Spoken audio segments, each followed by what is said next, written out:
Rain fell in angry sheets, turning the streets into rivers of mud and shadow. The wind howled through the narrow alleys like a living thing, chasing scraps of paper and torn umbrellas that danced wildly before vanishing into the night. Beneath the roar of thunder came the soft, uneven sound of small feet splashing through puddles. Lila ran as fast as her thin legs could carry her, clutching a torn blanket that had long since lost its warmth. Her small hands trembled from the cold, her knuckles pale against the dark night. Each breath came in sharp, frightened gasps. The rain stung her skin, washing the dirt from her face but leaving behind streaks of tears. She carried a small toy rabbit, its ear torn and one button eye missing. It was the only thing she still owned from a world that no longer existed, a world where her mother's arms had been her home. Every doorway she passed was closed. Every lighted window turned away from her like the eyes of strangers pretending not to see. She tried knocking once, her voice barely a whisper. "Please, just a little space to stay." No answer.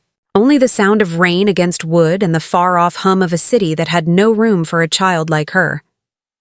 Her stomach ached with hunger, a pain that had become too familiar to fear. Her hair clung to her face in wet strands, and her small frame shivered beneath the weight of soaked rags.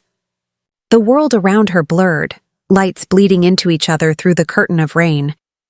She didn't know where she was going anymore, only that stopping meant freezing. At the edge of the city, past the last rows of tired buildings, a great mansion loomed on a hill. Its tall iron gates glistened under the streetlights, guarded by two stone lions that looked ready to roar. Beyond them, the windows glowed faintly with golden light. Inside lived Ethan Ward, a man whose name carried both admiration and fear. He was known in business circles as the Marble King, a man whose heart was said to be as hard and cold as the floors he walked upon. Lila stopped at the gates, staring through the bars at the glowing windows. For a long time, she said nothing. The rain beat down on her shoulders, soaking through to her bones. Then her eyes caught a small wooden structure near the corner of the gate, a doghouse. It was simple, dry, and half hidden beneath a tree. She wiped her face with the back of her hand and whispered, barely audible through the storm, "Just one night, please." She slipped through a narrow gap between the bars, scraping her arm but too desperate to care. Crawling across the slick grass, she reached the doghouse and touched its wooden walls as if greeting an old friend. Her lips curved in a faint smile, the first in days. Inside, the space was small and smelled faintly of sawdust and rain. She curled up, pulling the torn blanket over herself and tucking the toy rabbit under her chin. Above her, behind the glowing windows of the mansion, Ethan Ward stood in silence. He had returned late from a corporate dinner, his glass of scotch untouched on the table beside him. The storm outside had distracted him from his usual late-night work, and then, through the rain-streaked glass, he saw her. At first, he thought it was a stray animal, something small and pitiful seeking warmth. But as lightning split the sky, the truth became clear. It was a child, barefoot, drenched, trembling, curling up in a doghouse meant for his long-gone pet. For a moment, he simply stared, caught between disbelief and a flicker of something he hadn't felt in years: compassion. It unsettled him. He was a man who fixed problems with money, with logic, with contracts and deals. But this was not a problem that money could solve. Down below, Lila pressed her eyes shut, the thunder rolling like the growl of a beast above her. Her small hands clutched the toy rabbit tighter, whispering to it as though it could keep her safe. "Don't be scared," she murmured. "Tomorrow will be better." But tomorrow was still far away, and the man watching her from the window had no idea that this fragile, rain-soaked girl would soon tear down the walls of his carefully built world, not with power, not with wealth, but with the quiet force of innocence and love. Ethan turned away from the window, but the image of her stayed with him. The storm outside was fierce, but the one that had just begun within him would change everything. "You said—" The rain refused to stop. It drummed against the mansion's glass walls like restless fingers tapping on gilt. Inside, the vast living room was silent, save for the hum of a distant clock and the faint crackle of a dying fire. Ethan Ward stood by the tall window, his reflection fractured by streaks of rain. He should have gone to bed. He should have forgotten the image of the small girl crouched in the doghouse. But her trembling figure wouldn't leave his mind. For years, Ethan had lived a life defined by control. Every deal calculated. Every move measured. Compassion had no place in his world. It was a weakness he had learned to bury. Yet tonight, something was different. The sight of that child, barefoot, soaked, and clutching a toy rabbit as though it were her soul, stirred something ancient and aching within him. He tried to dismiss it. "She'll leave when the storm stops," he muttered under his breath. But the words rang hollow. Outside, lightning flashed, and for an instant, he saw her face again, pale, fragile, pressed against the wood for warmth. With a frustrated sigh, Ethan grabbed his umbrella and stepped into the storm. The cold wind hit him like knives. Water splashed against his shoes as he crossed the courtyard. The iron gates stood tall, black silhouettes against the silver sky. And there she was, exactly as he had seen her, huddled inside the doghouse, her small frame shaking with every thunderclap. "Hey," he said softly, his voice almost drowned by the rain. No response. He crouched closer, lowering the umbrella so the rain wouldn't reach her. "You can't stay here." "It's freezing."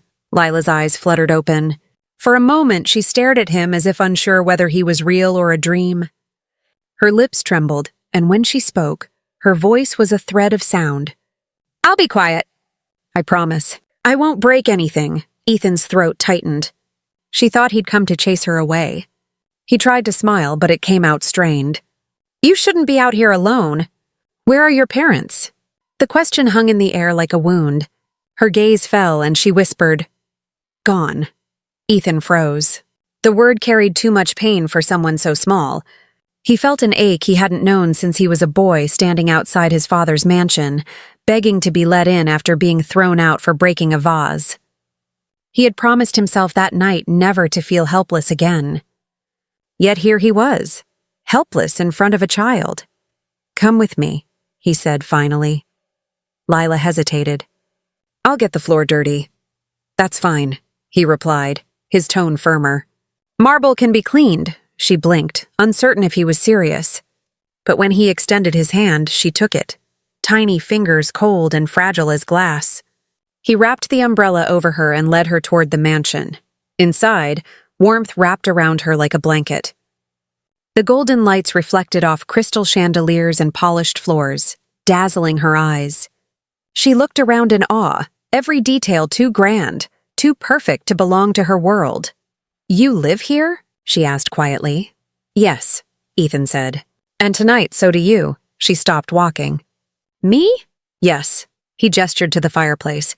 "Sit there, warm yourself. I'll get you something to eat." She obeyed, sitting cautiously on the edge of a rug that probably cost more than everything she'd ever owned. The firelight painted her face in soft gold. Her hair clung to her forehead, and steam rose gently from her wet clothes. Ethan returned a moment later with a blanket and a mug of warm milk. "Here," he said. Lila took the cup with both hands, staring at it as if it might disappear. "It's warm," she murmured, almost to herself. "Drink?" Ethan said. She sipped, her eyes fluttering shut in relief.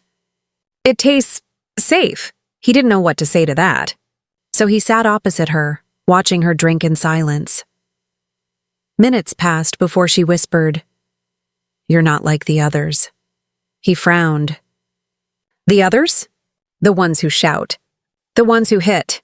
They don't give blankets." Something inside him cracked. "You've been hurt?" She nodded but didn't elaborate. Her toy rabbit lay beside her, its head drooping. "They took everything," she said softly.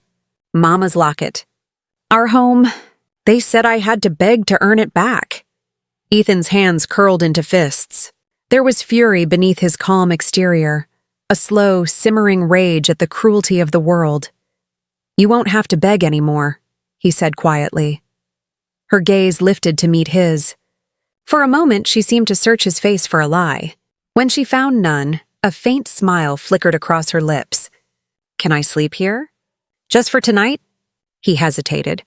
Letting her stay would invite questions, complications. Yet looking into those eyes, so trusting, so desperate, he knew his answer before she even asked. "Yes," he said. "You can sleep here." Her head lowered in gratitude and she whispered, "Thank you, sir." Ethan rose, adjusting the fire. "What's your name?" "Lila." He nodded. "Lila," he repeated, letting the name settle into his heart. "You're safe now." As she drifted into sleep on the couch, the storm outside began to quiet. Ethan stood watching her for a long time, her tiny chest rising and falling beneath the blanket. He didn't know why, but something told him this night would change everything. He had built his life on power, but this fragile trust from a child who had nothing, felt like the first real thing in years. And somewhere in the distance, the thunder rolled one last time, as if the world itself knew that the story of Ethan Ward and Lila had only just begun. The morning light broke over the mansion like a reluctant visitor, slipping through the silk curtains in thin golden streaks. The storm had passed, but its memory still lingered.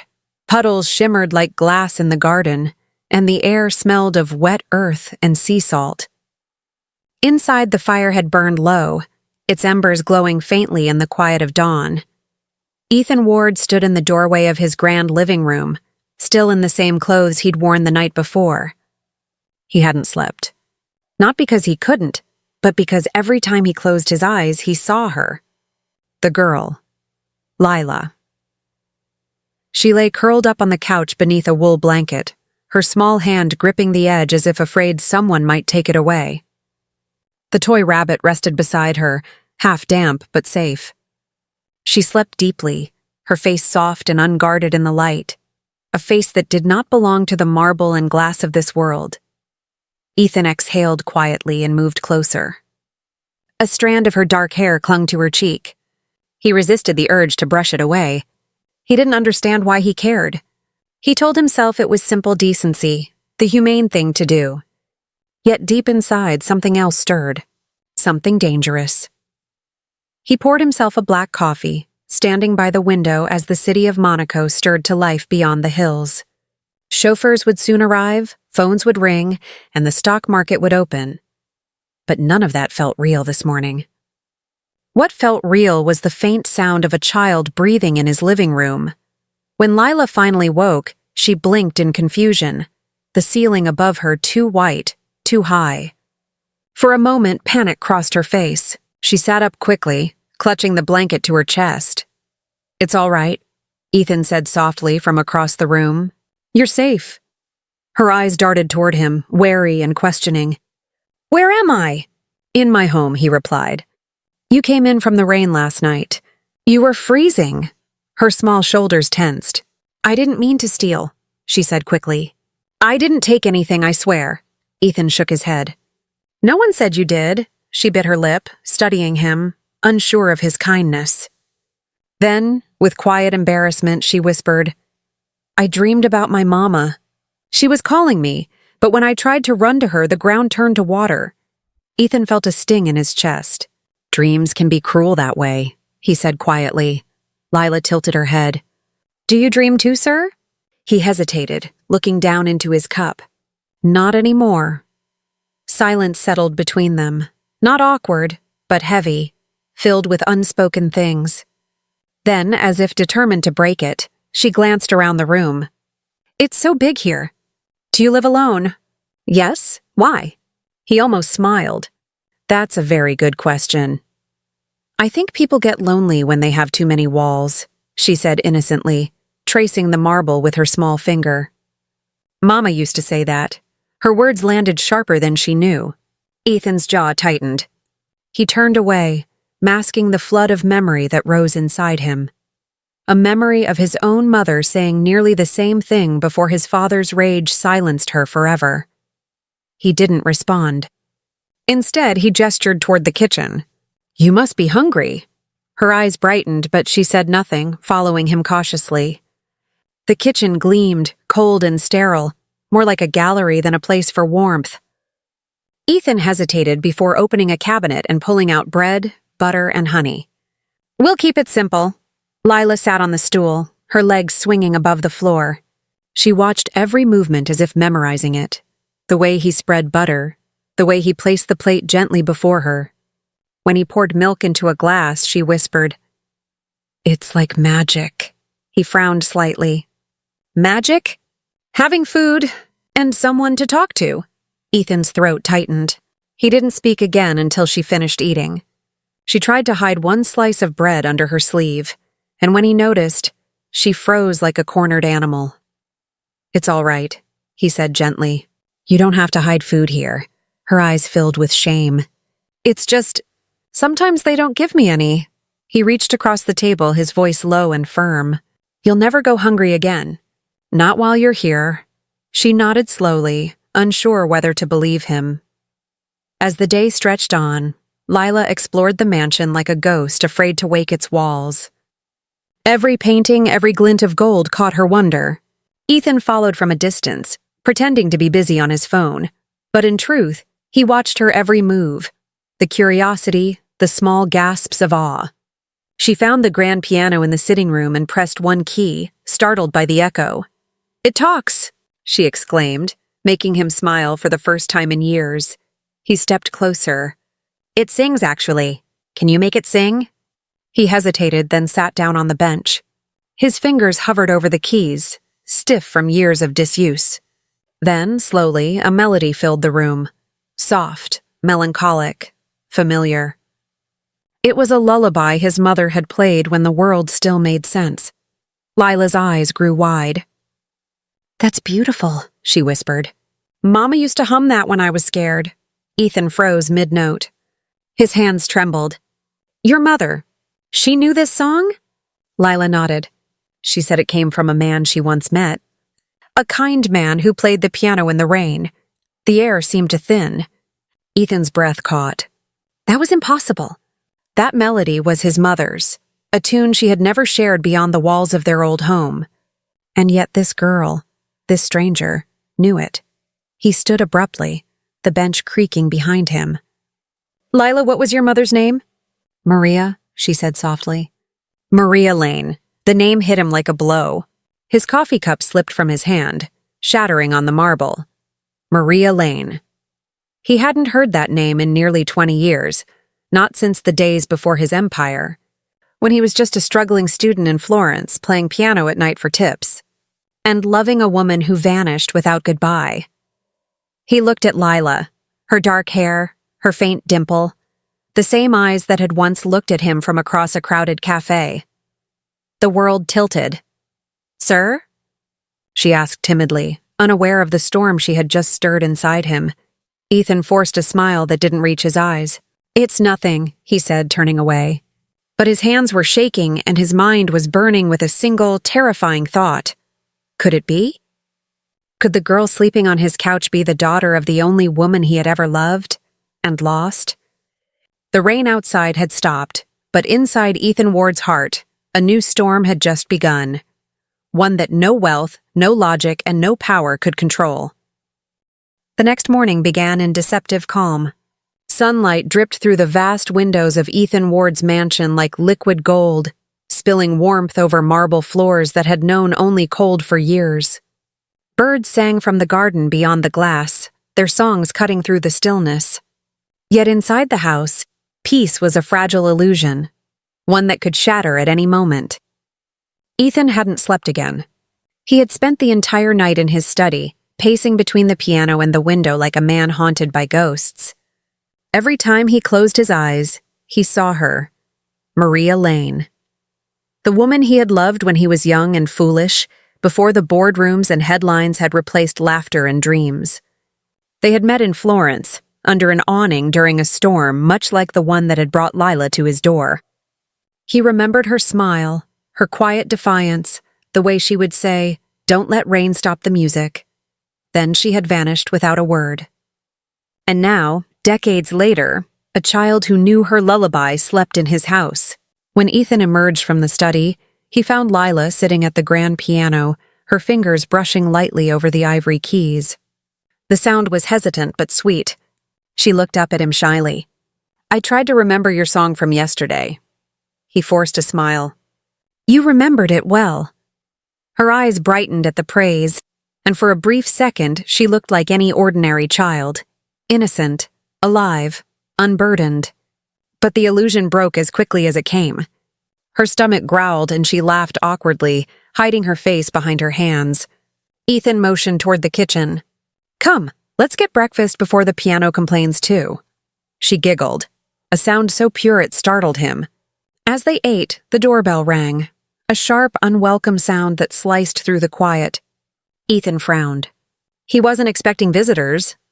He gestured for Lila to stay in the kitchen and went to answer it. 2 uniformed officers stood outside. Behind them, a black car idled, its engine purring like a threat. Mr. Ward? The taller officer asked. Yes? I'm Inspector Rossi, Monaco Police Department. We received a report, a missing child fitting this description.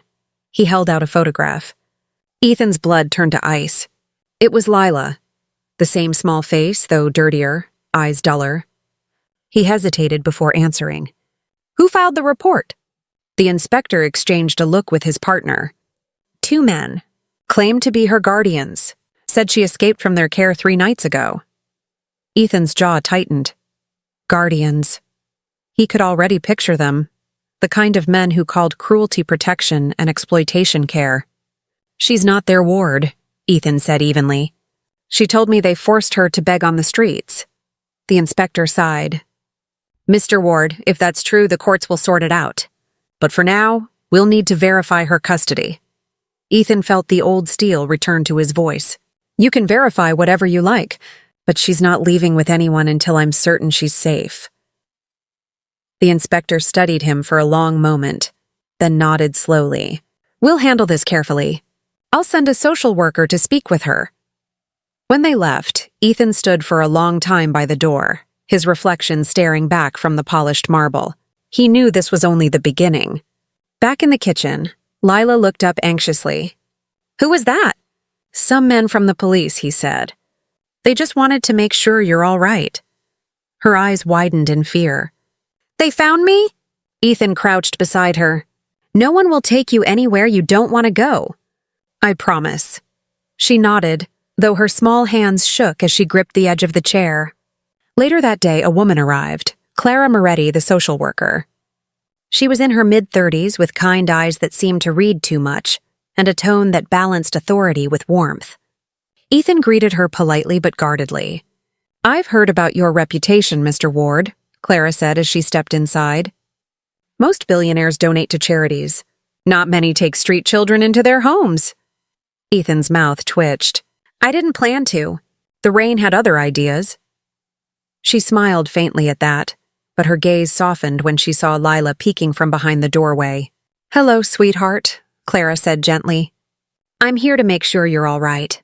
Lila stepped out slowly, clutching her rabbit. I'm fine. Clara crouched down. Can you tell me where you lived before you came here? Lila's face paled.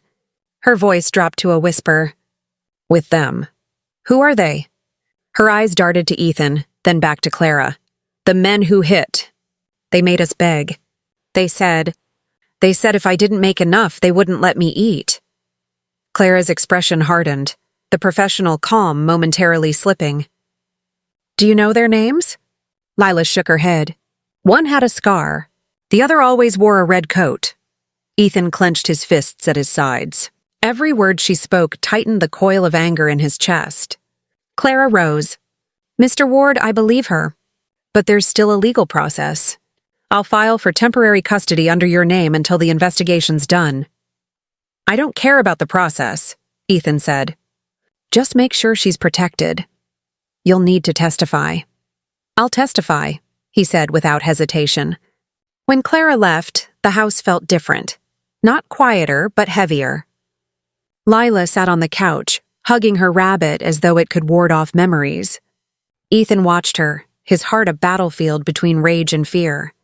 He went to the window, looking out toward the city below. Somewhere out there, the men who hurt her still walked free. The thought poisoned his blood.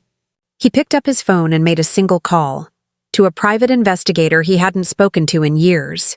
Find them, he said coldly. The men from Naples who used children to beg. One with a scar, one in a red coat. I don't care what it takes. When he hung up, Lila's small voice came from behind him. Mr. Ethan? He turned.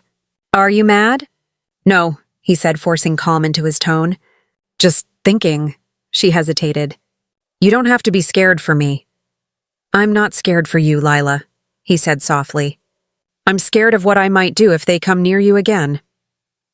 That night, sleep eluded them both. Lila woke crying from nightmares she couldn't describe, and Ethan sat by her bedside until her trembling stopped. He didn't touch her hand, but she reached for his coat sleeve and held on until she drifted back into uneasy rest. When dawn returned, the storm clouds had gathered again over Monaco, as if the world itself sensed that something was coming. Ethan stared out the window, his reflection merging with the gray sky. He had built an empire out of precision and power, but now all of it seemed worthless compared to the fragile heartbeat of the child asleep upstairs. And in the shadows beyond the gates of his mansion, 2 men watched from a parked car, one with a scar cutting down his cheek, the other in a red coat.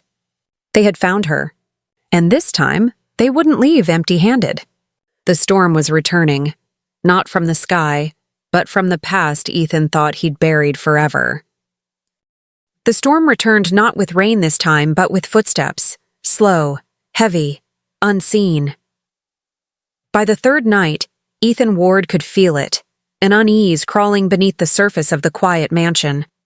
It was in the way the security lights flickered for no reason, in the faint impression of footprints left by the front gate, in the strange phone calls that ended in silence. The peace that had wrapped around Lila like a fragile cocoon was starting to tear. Ethan's instincts, honed through decades of business wars and boardroom betrayals, told him danger was closing in. But this wasn't a deal he could win with lawyers or contracts. This was something far darker. That evening, as the sun bled into the horizon, Lila sat cross-legged on the rug, drawing on a piece of paper with the colored pencils Clara had brought her. She drew 2 figures, one tall, one small, standing beside a house beneath a smiling sun. Ethan glanced down as he passed and paused when he saw it. That's us? He asked. She nodded, beaming proudly. You and me, and the big house that isn't cold anymore. Her words hit him harder than any compliment. He knelt down beside her. That's a good drawing. Do you think... Maybe I can stay here forever? She asked quietly, as if testing the shape of the word forever. He hesitated for only a heartbeat. If that's what you want, she smiled so brightly that he had to look away to steady himself. But the smile didn't last long. The doorbell rang again. Ethan frowned. He wasn't expecting anyone. His security team never allowed visitors without notice. He rose, his heartbeat quickening. Stay here, he said. Don't move until I come back. She nodded, hugging her toy rabbit. When he opened the door, a gust of wind rushed past him, followed by a man's mocking voice. Evening, Mr. Ward. Nice place you've got here. It was them, the 2 men from the photo, now standing in his doorway as if they owned it. The one with the scar grinned. The other, in his red coat, flicked a cigarette into the rain. Ethan's jaw clenched. You're trespassing. We're here for what's ours, the scarred man said. The girl. She belongs to us. She belongs to no one, the man chuckled. Oh, come on, Mr. Ward. You think you're her savior? You think she won't run back to the streets when she gets tired of your fancy food? That girl's been begging since she could walk. It's all she knows. Leave, Ethan said, his voice low and dangerous. Before I make you. The red-coated man smirked. Careful. The law doesn't like it when billionaires assault charitable guardians. He tossed a crumpled document at Ethan's chest. An old orphanage record forged with signatures and stamps that looked almost real. Paperwork, he sneered. Proves she's ours. Ethan didn't even look down. Forgery? Maybe, the man said with a shrug. But the courts don't know that.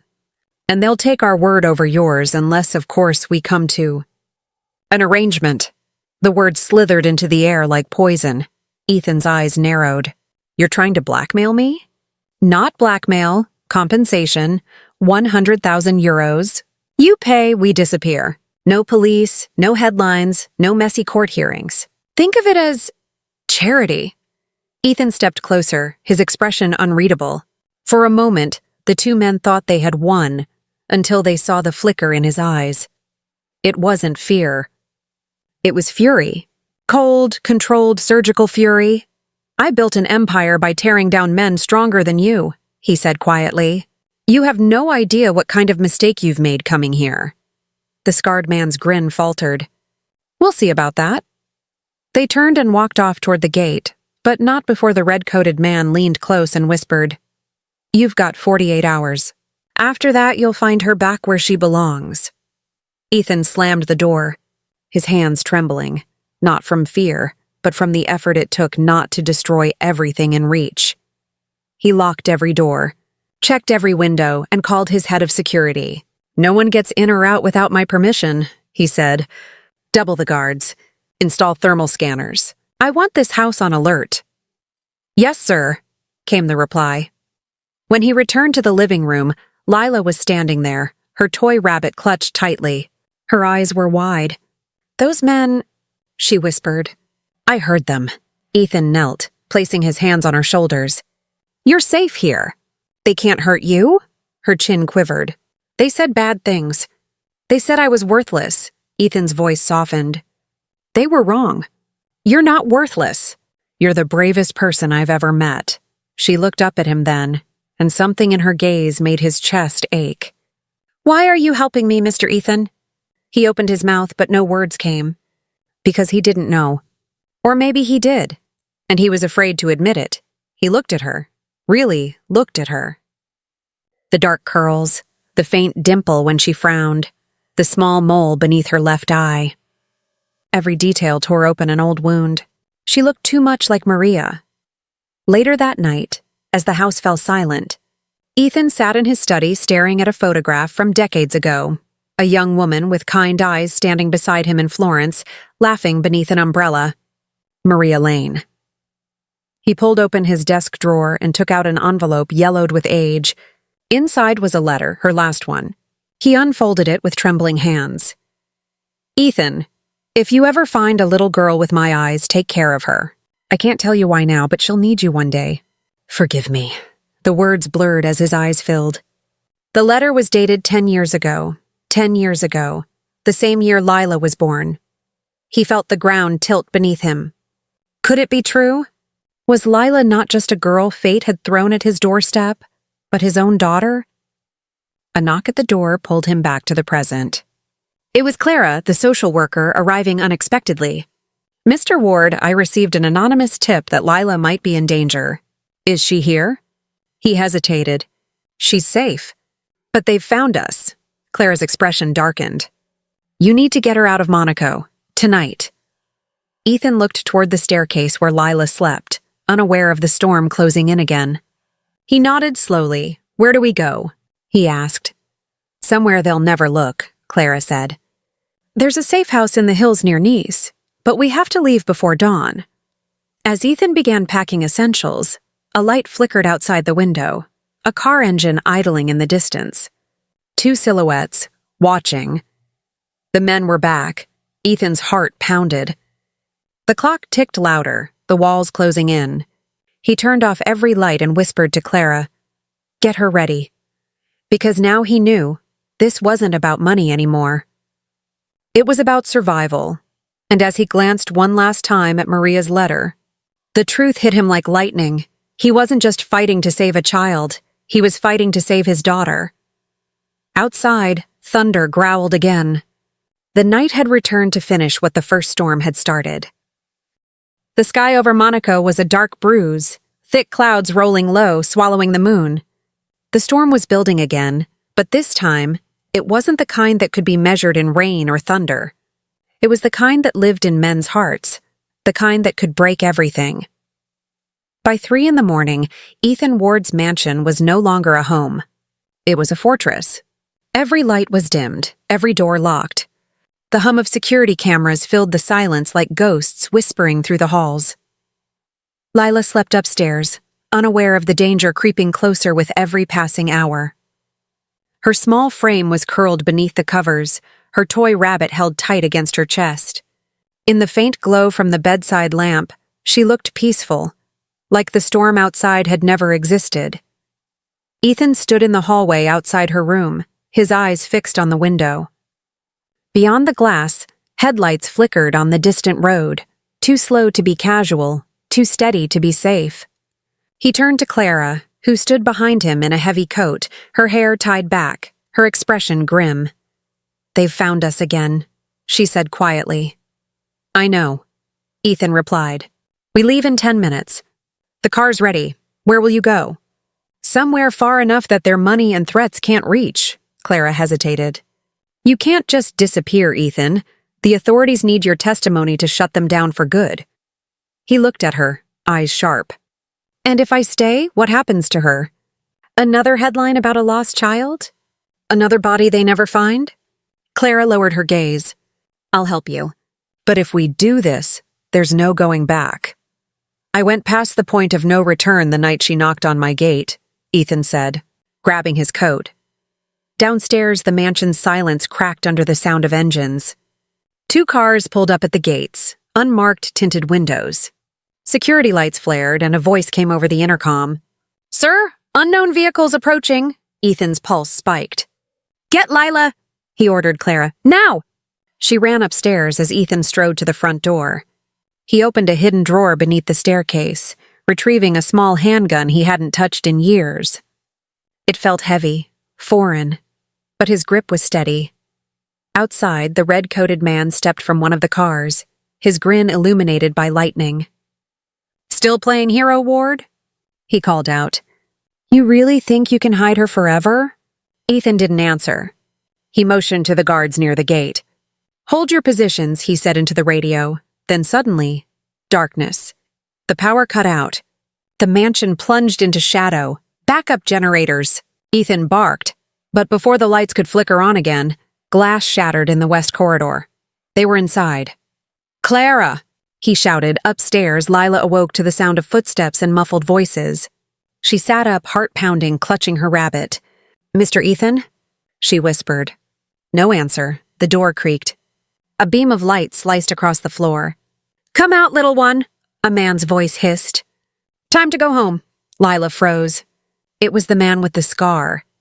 She scrambled off the bed, darting toward the window. Her small hands fumbled with the latch, but it wouldn't budge. The door burst open. "Gotcha!" the man growled, stepping inside. But before he could reach her, another figure slammed into him from behind, Clara. She hit him with a lamp, the impact shattering glass and bone. He stumbled, swearing, and Clara grabbed Lila's arm. "Run!" Downstairs, Ethan was locked in a different battle. The red-coated man had broken through the side entrance with 2 others, moving fast, confident. Ethan fired once, a warning shot that sent them ducking behind the marble pillar. "You don't want to do this," he shouted. But the man only laughed. "You've got nerve, Ward, but we both know how this ends." Then came the sound that froze the blood in Ethan's veins, a scream. Lila's voice. He turned and ran toward the stairs. The scarred man had recovered, dragging Lila by the arm. Clara was on the floor, unconscious, blood trickling from her temple. "Let her go," Ethan roared, his voice echoing through the marble halls. The man grinned, knife pressed against Lila's throat. "You want her? Put the gun down!" Lightning flashed, illuminating the scene like a frozen photograph. Ethan's trembling hands, Lila's terrified eyes, the blade gleaming in the dark. "Do it," the man hissed.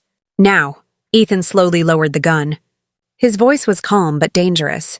"If you hurt her, I swear, you'll what?" The man sneered. "Call the police? Buy justice with your money?" "No," Ethan said quietly. "I'll end you." Before the man could react, Ethan hurled the gun, not firing, but throwing it straight at his wrist. The weapon struck his hand, the knife clattering to the floor. In that instant, Ethan lunged forward, tackling him.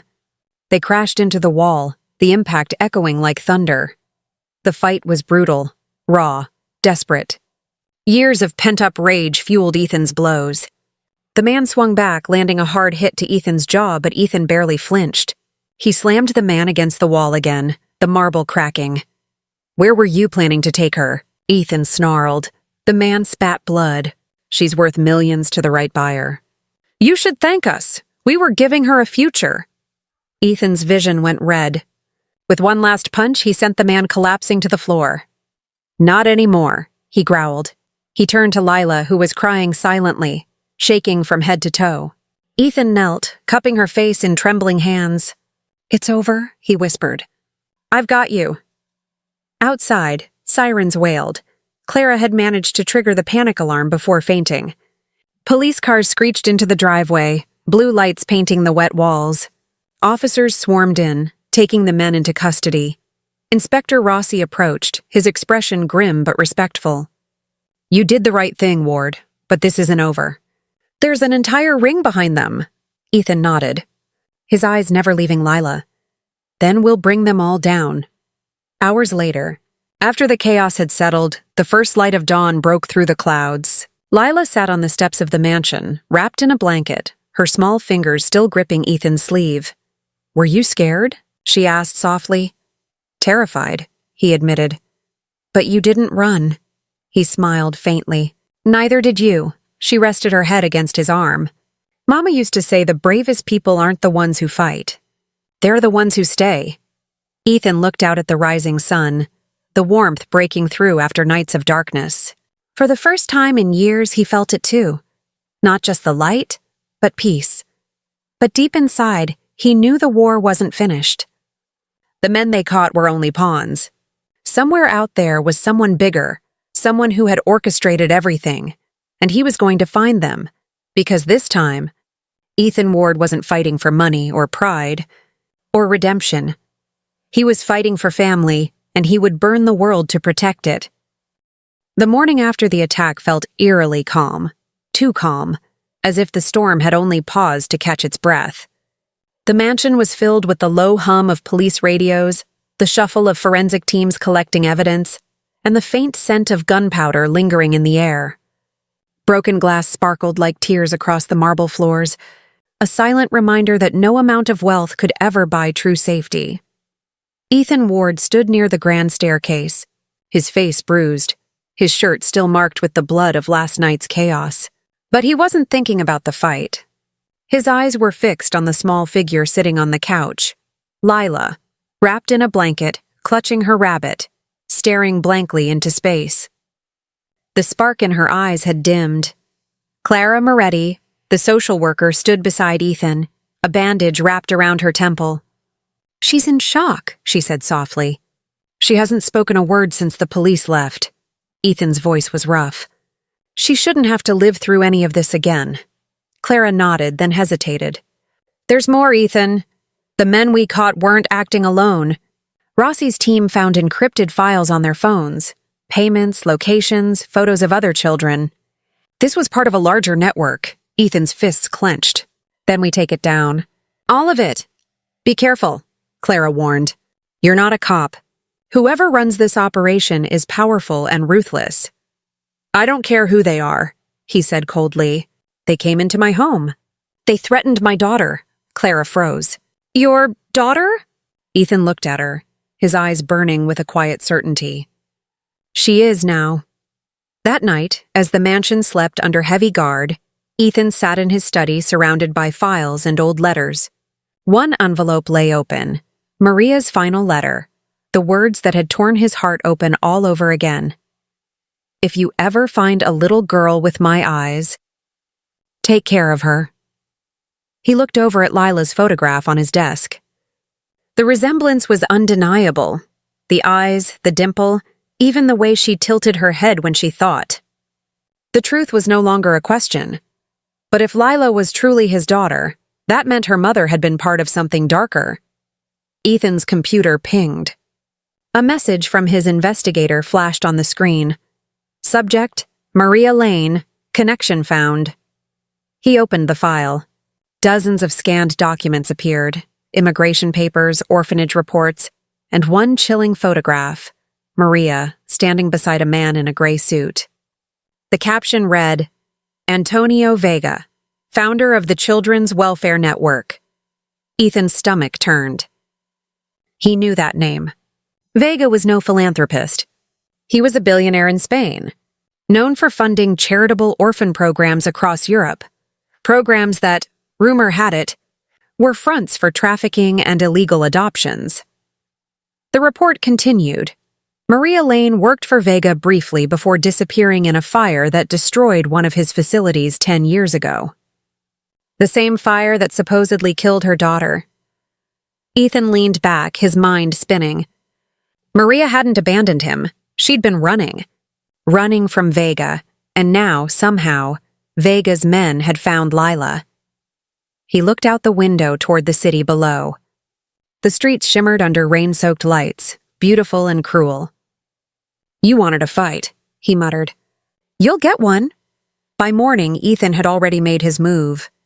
He transferred millions into a private investigation fund and called his most trusted ally, a journalist named Marcus Vale, famous for exposing corruption among Europe's elite. "You want to go after Vega?" Marcus asked, his voice half admiration, half disbelief. "You realize men like him don't go down quietly." Ethan's reply was calm, deadly calm. "Then we make noise." Marcus agreed to meet him in Nice that evening, bringing evidence Vega's people had been using fake charities to smuggle children across borders. Ethan hung up, then went to find Lila. She was in the garden, sitting near the doghouse that had once sheltered her on that first night. Rain had washed it clean, the wood gleaming pale beneath the sunlight. She traced her fingers along the wet edges, lost in thought. "You fixed it," Ethan said quietly as he approached. She nodded. "It's where you found me. I thought maybe it should look nice again." He knelt beside her. "You never have to sleep outside again, Lila." "I know," she whispered. "But sometimes when it rains, I still feel like I'm out there." Ethan's throat tightened. He wanted to promise her the world, that the monsters were gone, that her past was over. But the truth was, the real fight had just begun. That evening, he drove to Nice alone, the coastline glimmering under a bruised sunset. Clara stayed behind with Lila, promising to keep her safe. Ethan arrived at a small cafe near the harbor, where Marcus was already waiting, files spread across the table. "This is bigger than I thought," Marcus said. "Vega's charities are tied to half a dozen shell companies, money laundering, offshore accounts, political bribes. And here's the worst part, he's untouchable. Every witness either vanishes or ends up dead." Ethan's voice was steady. "Then I'll be the one who doesn't." Marcus leaned closer. "He'll come after you, Ethan. You're a billionaire with a conscience. That makes you dangerous." Ethan smirked faintly. "Then I'm exactly the kind of problem he needs." Before Marcus could respond, a sound shattered the calm, the screech of tires outside. 2 black SUVs blocked the street. Men in suits poured out, moving fast. "Go!" Marcus shouted, grabbing the files. Gunshots tore through the glass. The cafe erupted in chaos. Ethan ducked behind a table, pulling Marcus with him. "This way!" he yelled, dragging him toward the back exit. They burst into the alley as bullets cracked through the night. One grazed Marcus's shoulder. "They found us!" Marcus gasped. Ethan grabbed the flash drive from Marcus's coat and pushed him toward the car. "Get to the safe house!" "I'll draw them off. What about you?" Ethan's eyes were steel. "Tell Clara to protect Lila, no matter what happens." Marcus hesitated, then nodded, clutching his bleeding arm as he ran. Ethan turned back toward the alley. The men were closing in. Lightning flashed, and in its brief glow, he saw the man leading them, Antonio Vega himself, older now, but with the same sharp eyes from Maria's photograph. "So," Vega said, stepping forward, "you finally found her." Ethan's blood ran cold. "You knew about Lila?" "Of course. Maria took what belonged to me. The girl was my investment." "You think you can hide her?" "She was never yours." Ethan stepped closer, fury boiling beneath his calm. "You made a mistake coming here, Vega, because now I have proof. And I have nothing left to lose." Vega's smile didn't falter. "Oh, but you do. You have her." At that moment, Ethan's phone buzzed, an incoming call from Clara. He answered, breathless. "Ethan." Her voice broke. "They found the house. The world stopped. Get her out." He shouted. Then, through the phone, he heard it. The sound of glass shattering, a scream, and the echo of a child crying for help. Lila! Ethan ran for his car, his heart hammering like thunder. The hunt had begun again. But this time, it wasn't for justice or revenge. This time, it was for blood. And Ethan Ward would burn every empire, break every law, and cross every line to bring his daughter back, or die trying. The night split open with sirens and screams. Monaco, with all its glittering luxury, had turned into a labyrinth of panic. The world outside Ethan Ward's mansion didn't know it yet, but within its gilded walls, the final act of a storm that had been brewing for years was about to unfold. Ethan's car tore through the rain-slick streets, headlights slicing the darkness. The steering wheel trembled under his grip, and his heart pounded louder than the thunder above. Every second was a lifetime. Clara's voice still echoed through his head, the sound of glass breaking, her scream, and Lila's cry. He slammed his fist against the dashboard. "Hold on, baby. Just hold on." The GPS blinked faintly as he neared the mansion. When he turned into the long driveway, the sight before him stole his breath. The iron gates were bent inward like paper. Security lights flickered,